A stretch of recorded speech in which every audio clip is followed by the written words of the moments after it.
cahaya dan sifatnya. Adanya cahaya yang dipancarkan dari lampu membuat kita dapat melihat benda-benda di sekitar kita. Cahaya yang mengenai benda akan dipantulkan ke mata, sehingga benda tersebut dapat terlihat. Cahaya mempunyai sifat, yaitu merambat lurus, dapat dipantulkan, dapat menembus benda bening, dan dapat dibiaskan. 1. Cahaya merambat lurus. Saat cahaya lampu mobil dinyalakan di malam hari, maka berkas cahayanya tampak merambat lurus. Hal ini membuktikan bahwa cahaya merambat lurus. Cahaya yang merambat lurus juga dapat kita lihat dari berkas cahaya matahari yang masuk ke rumah kita melewati ventilasi akan tampak berupa garis-garis lurus. Sifat cahaya merambat lurus dapat dimanfaatkan dalam pembuatan lampu mobil, lampu motor, lampu senter. 2. Cahaya dapat dipantulkan. Kita dapat melihat suatu benda karena cahaya yang diterima benda tersebut dipantulkan dan diterima mata kita. Kita dapat melihat bayangan tubuh kita ketika bercermin. Hal itu karena pantulan cahaya ke tubuh kita mengenai cermin, kemudian dipantulkan kembali ke mata kita. Cermin mempunyai permukaan yang halus dan mengilap, sehingga cahaya yang mengenai benda tersebut menghasilkan pantulan sinar yang teratur. Pemantulan seperti ini disebut pemantulan teratur. Jika berkas cahaya mengenai benda yang permukaannya kasar, maka berkas cahaya pantul tidak teratur atau ke segala arah. Pemantulan seperti ini disebut pemantulan difus atau baur. Berdasarkan sifat cahaya dapat dipantulkan, Snellius membuat hukum pemantulan cahaya yang diuraikan sebagai berikut. A. Sinar datang, sinar pantul, dan garis normal terletak pada satu bidang datar. B. Besarnya sudut datang sama dengan sudut pantul. Kita telah mengetahui bahwa cermin adalah salah satu benda yang dapat memantulkan cahaya. Cermin yang kita gunakan untuk bercermin disebut cermin datar.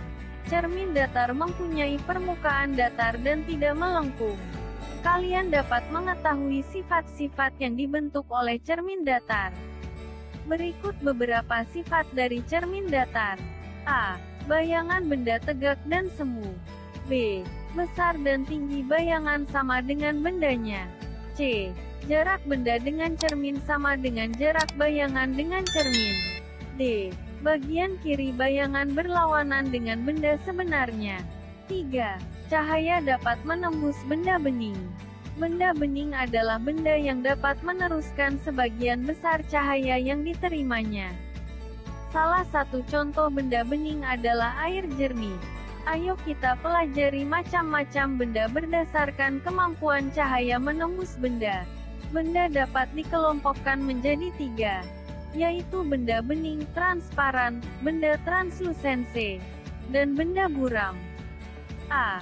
Benda bening atau transparan, yaitu benda yang dapat dilewati cahaya dengan baik, karena dapat meneruskan sebagian besar cahaya yang melewatinya. Contoh, air jernih, kaca bening, dan plastik bening.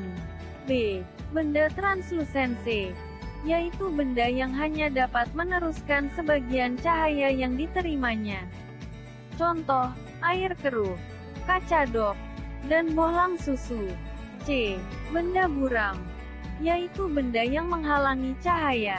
Contoh, kertas tebal, besi, kayu, dan tembaga. 4. Cahaya dapat dibiaskan. Jika cahaya melewati dua medium yang berbeda kerapatannya, misalnya kaca dan air, cahaya akan dibelokkan arah perambatannya. Pembelokan arah cahaya ketika melewati dua medium yang berbeda kerapatannya ini disebut pembiasan cahaya. Pembiasan cahaya menyebabkan terjadinya beberapa peristiwa dalam kehidupan sehari-hari yang diuraikan sebagai berikut. A. Dasar air yang jernih kelihatan lebih dangkal dari yang sebenarnya. B. Pensil atau benda lurus lainnya yang diletakkan pada gelas berair akan terlihat patah atau bengkok. C. C. Peristiwa fata morgana yang terjadi karena berkas cahaya yang berjalan dari udara dingin ke udara panas, terbiaskan ke arah garis horizontal, sehingga suatu benda tampak muncul di atas posisi sebenarnya. D. Uang logam di dalam air jernih kelihatan lebih dekat ke permukaan. E. Ikan di akuarium kelihatan lebih besar. Sama seperti pada pemantulan cahaya. Dalam pembiasan pun berlaku hukum pembiasan cahaya yang isinya sebagai berikut. A. Bila cahaya merambat dari zat yang kurang rapat ke zat yang lebih rapat, cahaya akan dibiaskan mendekati garis normal. B. Bila cahaya merambat dari zat yang lebih rapat ke zat yang kurang rapat, cahaya akan dibiaskan menjauhi garis normal. 5. Cahaya dapat diuraikan. Pelangi terjadi karena titik air hujan terkena cahaya matahari. Warna cahaya matahari adalah putih. Cahaya terdiri atas beberapa macam warna cahaya yang disebut cahaya polikromatik. Warna-warni pada pelangi terjadi karena cahaya matahari dibiaskan, diuraikan dan dipantulkan oleh tetes-tetes air hujan. Cahaya yang dihasilkan dari peristiwa pembiasan adalah cahaya tunggal. Cahaya ini tidak dapat diuraikan lagi. Disebut cahaya monokromatik. Contohnya, cahaya berwarna merah, jingga, kuning, hijau, biru, nila, ungu, pada pelangi. Indra penglihatan. Banyak orang yang menyatakan bahwa syarat utama untuk melihat adalah mempunyai indera penglihatan, yaitu mata. Mata merupakan alat indera yang berfungsi untuk melihat. Kita dapat melihat aneka macam warna, yaitu terang, gelap, dan keindahan lingkungan sekitar karena punya mata. Jumlah mata manusia ada 2 buah yang bekerja saling menunjang satu sama lain. 1. Bagian mata. Iris mata berwarna coklat. Iris mata berfungsi untuk menyerap cahaya. Mata terlindung oleh kedua tulang, yaitu terletak di dalam lekuk mata yang dibatasi oleh tulang dahi dan tulang pipi. Bola mata dilindungi oleh selaput tipis, kelopak mata, rambut mata, dan kelenjar air mata. Kelopak mata mampu menutup dan membuka, berkedip. Fungsi kelopak mata berkedip, yaitu untuk membasahi mata, menggiring kotoran keluar dari mata, serta mengistirahatkan retina dari terpaan cahaya yang terus-menerus. Air mata berguna untuk membasahi kornea dan melindungi mata dari kuman. Selain itu, air mata juga berguna untuk menjaga mata dan bagian dalam kelopak mata agar tetap sehat dan lembut. Pada bola mata terdapat sebuah benda bening yang berbentuk cembung. Benda tersebut dinamakan dengan lensa mata. Lensa mata terletak di belakang iris dan berfungsi meneruskan serta mengumpulkan cahaya atau bayangan benda agar jatuh tepat di retina. Kemampuan lensa mata untuk berubah menjadi cembung atau pipih dinamakan daya akomodasi. Bagian mata yang mengandung zat warna hitam, coklat, hijau, atau biru, disebut dengan selaput pelangi iris. Lubang pada bagian tengah iris yang berfungsi mengatur besar kecilnya cahaya yang masuk dinamakan dengan anak mata pupil.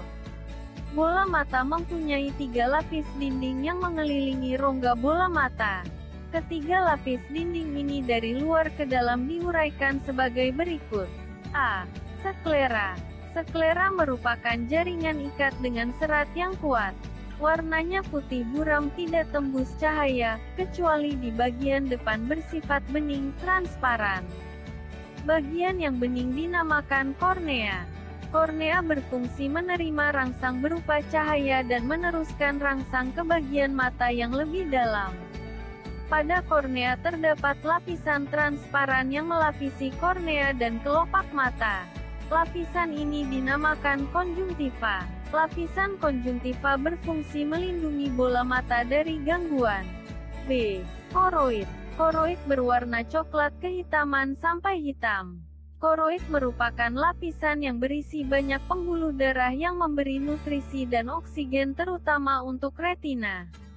C. Retina, selaput jala. Retina merupakan lapisan yang peka terhadap sinar. Bintik kuning atau fovea merupakan bagian yang sangat peka terhadap cahaya.